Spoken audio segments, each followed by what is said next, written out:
नमस्कार दोस्तों, मैं प्रदीप एक बार फिर आप सबको इसके टेक्निकल चैनल में स्वागत करते हैं। तो चलिए दोस्तों, एक बार फिर आप लोगों के लिए आईटीआई फिटर ट्रेड से रिलेटेड जानकारी लेकर आया हूं।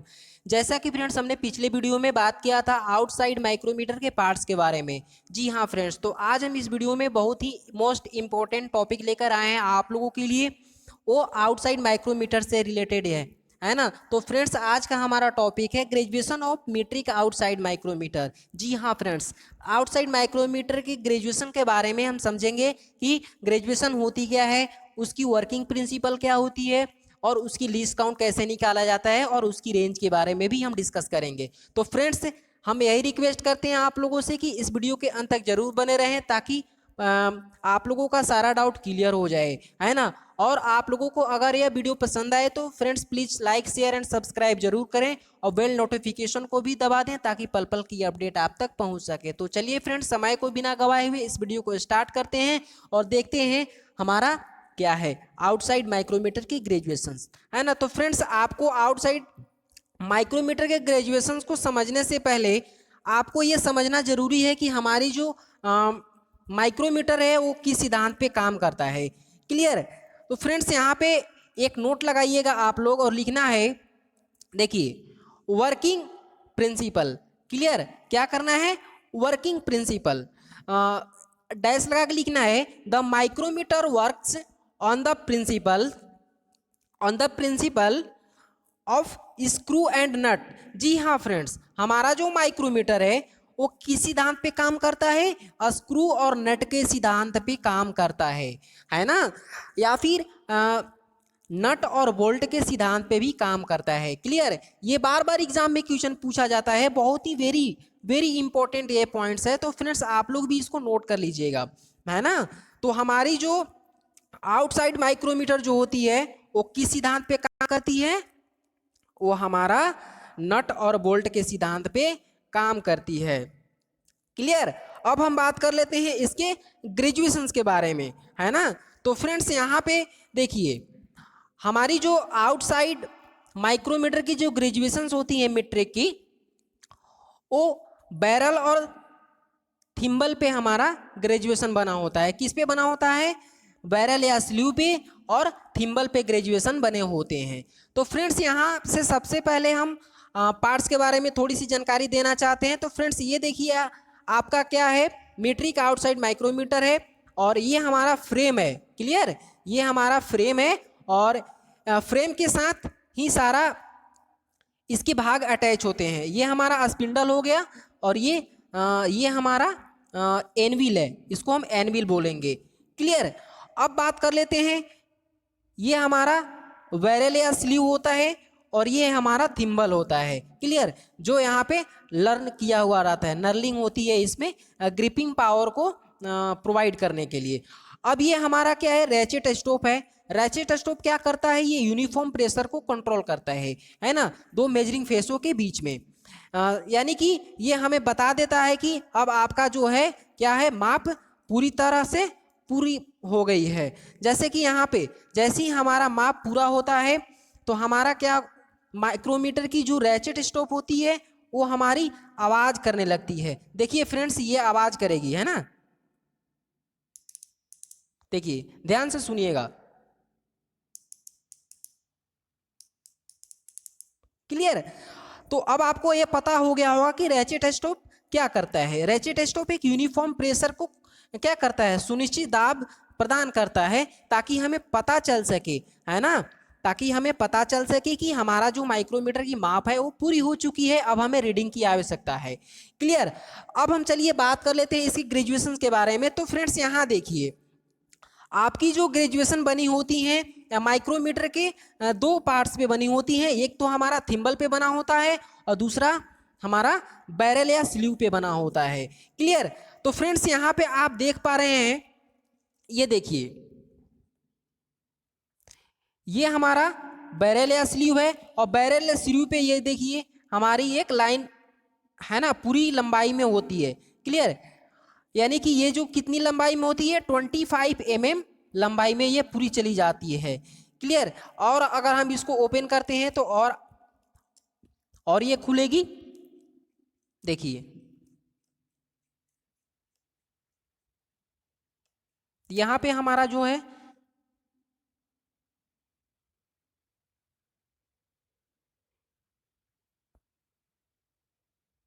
ये देखिए पूरी 25 mm तक खुल गई है ना। पूरी 25 mm तक ये खुल गई है, यानी कि हमारा जो जैसे ही हमारा ये 0 पे होगा, क्लियर, ये हमारा पूरी माप कितना हो गया 25 mm, क्लियर। ये जो रेखा है उसे हम डॉटम लाइन बोलते हैं। क्या डॉटम लाइन बोलते हैं। डॉटम लाइन के ऊपर हमारा मेन डिवीजन बना होता है और उसके नीचे में मेन डिवीजन के सब डिवीजन बने होते हैं, क्लियर।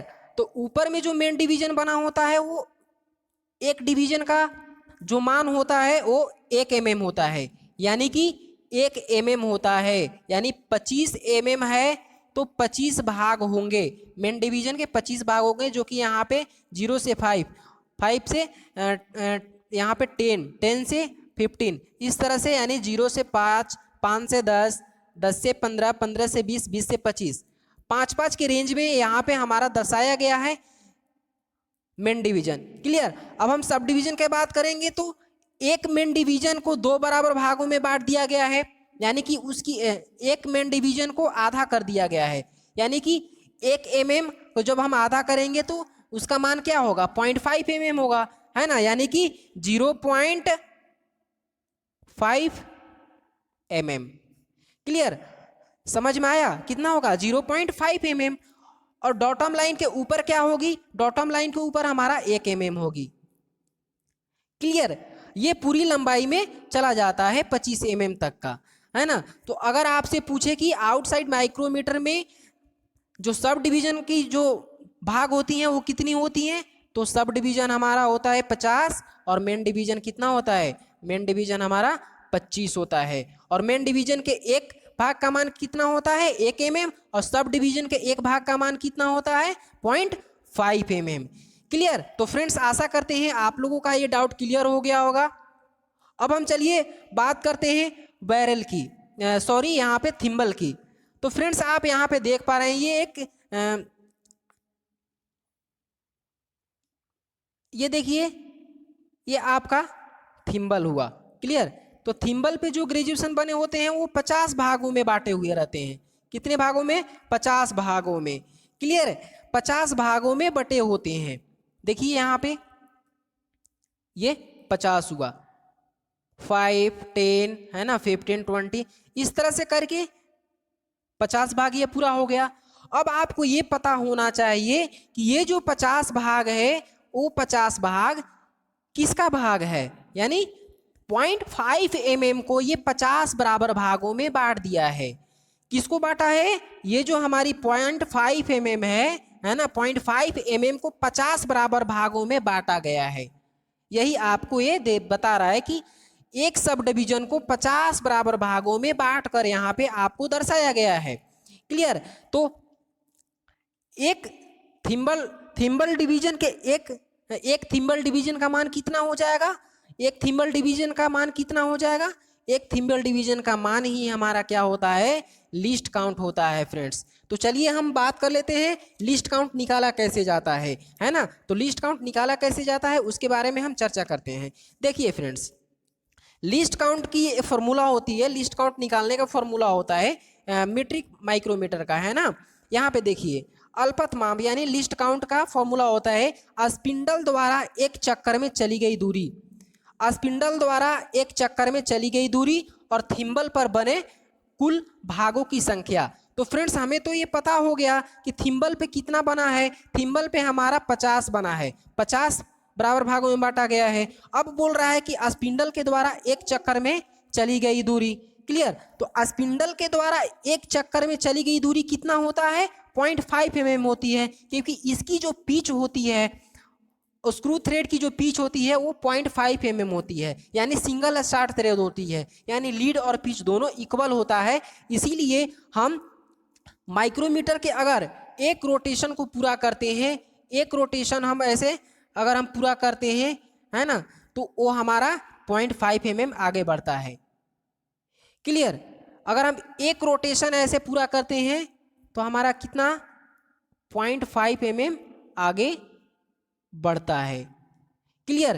तो हमें पता हो गया कि स्पिंडल के द्वारा एक चक्कर में चली गई दूरी हमारा कितना है 0.5 mm, है ना। तो 0.5 mm को हम 1/2 भी लिख सकते हैं। तो यहाँ पे लिखा है 1/2/50, है ना। अब उसको हम क्रॉस मल्टीप्लिकेशन वगैरह डिवीजन वगैरह करेंगे तो हमारा आ जाएगा कितना 1/100। अब 1/100 को हम यहाँ का मान कितना हो जाएगा 0.01 mm, यानी कि एक थिम्बल डिवीजन का मान आपका कितना हो गया 0.01 mm, यानी 0.01 mm हमारा होता है किसका मीट्रिक आउटसाइड माइक्रोमीटर की एक थिम्बल डिवीजन का मान कितना होता है 0.01 mm। यही फ्रेंड्स आपका लिस्ट काउंट होता है नहीं। लिस्ट काउंट का मतलब होता है कि आप माइक्रोमीटर से कम कितना माप ले सकते हैं। तो फ्रेंड्स यहाँ पे जो कम से कम हम माप ले सकते हैं माइक्रोमीटर से, वो हम माप ले सकते हैं कितना 0.01 mm। तो फ्रेंड्स आशा करते हैं कि आप लोगों का ये समझ में आ गया होगा। जैसे कि हमने यहाँ पे लिस्ट काउंट भी आप लोगों को बता दिया। और ये जो थिम्बल पे ग्रेजुएशन बने होते हैं वो कितना बने होते हैं 0.5 mm का 50 बराबर भागों में बांट दिया गया। तो 0.5 mm को अगर 50 बराबर भागों में बांटेंगे तो एक भाग का मान निकालने के लिए 0.5 में हमें 50 से डिवाइड करना होगा। तो वैसे ही हम किए यहाँ पे 0.5 में क्या किए 50 ले अगर हम भाग कर दिए तो हमारा कितना आ गया 0.01, यानी कि एक थिम्बल डिवीजन का मान हमारा कितना आ गया 0.01 आ गया।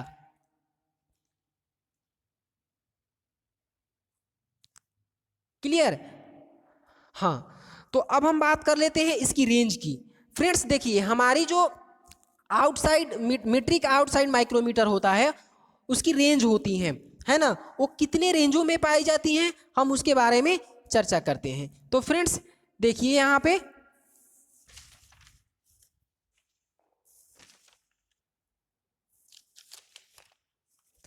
ये देखिए फ्रेंड्स माइक्रोमीटर की जो रेंज होती है वो हमारी range of outside micrometer. Clear.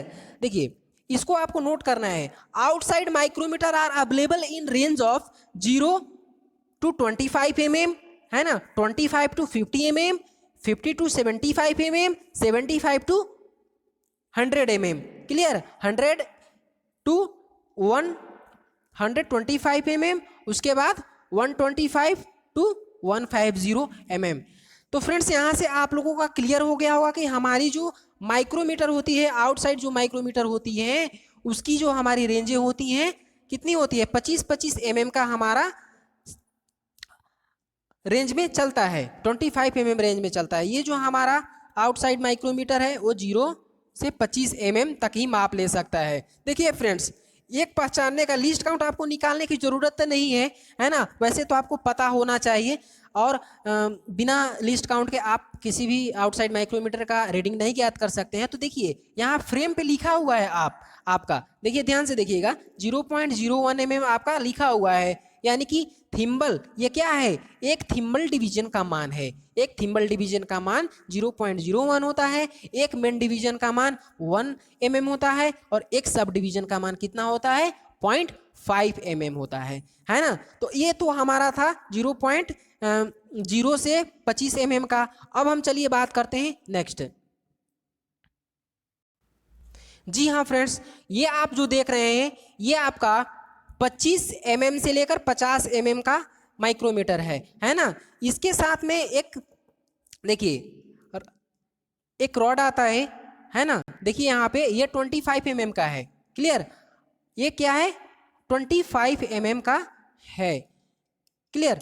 अब देखिए 25 mm से 50 mm का ये आपका आउटसाइड मीट्रिक आउटसाइड माइक्रोमीटर है। अब हम चलिए नेक्स्ट माइक्रोमीटर की बात कर लेते हैं, देखते हैं अगला हमारा क्या है।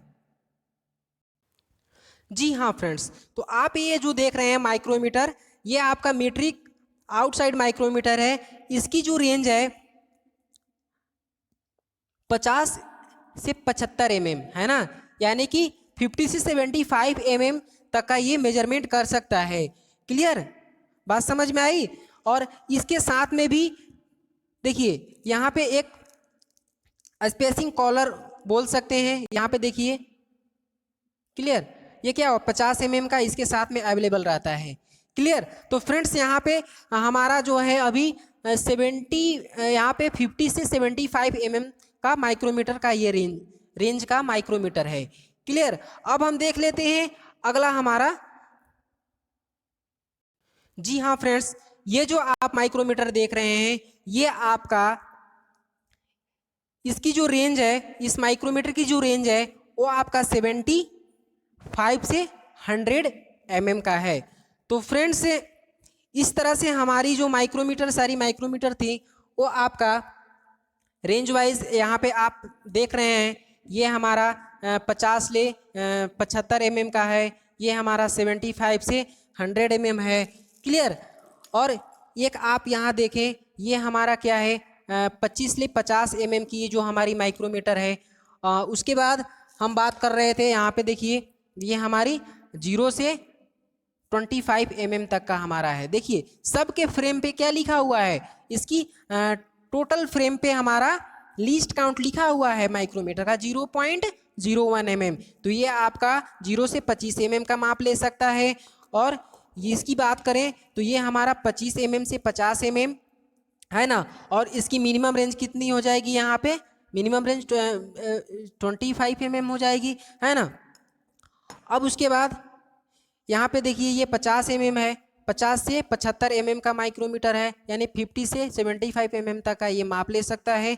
अब उसके बाद हम बात करते हैं 75 से 100 mm तक का, ये आपका है ना। तो फ्रेंड्स आशा करते हैं कि आप लोगों को ये वीडियो पसंद आया होगा और आप लोगों को आउटसाइड माइक्रोमीटर से रिलेटेड सारी इन्फॉर्मेशनें मिल गई होंगी और सारा जानकारी आप लोगों को मिल गया होगा। तो फ्रेंड्स आशा करते हैं कि आप लोगों की टोटल जो है प्रॉब्लम सोल्व हो गया होगा। तो फ्रेंड्स आप लोगों को इस वीडियो के अंत तक बने रहने के लिए बहुत बहुत धन्यवाद। Thank you and bye bye.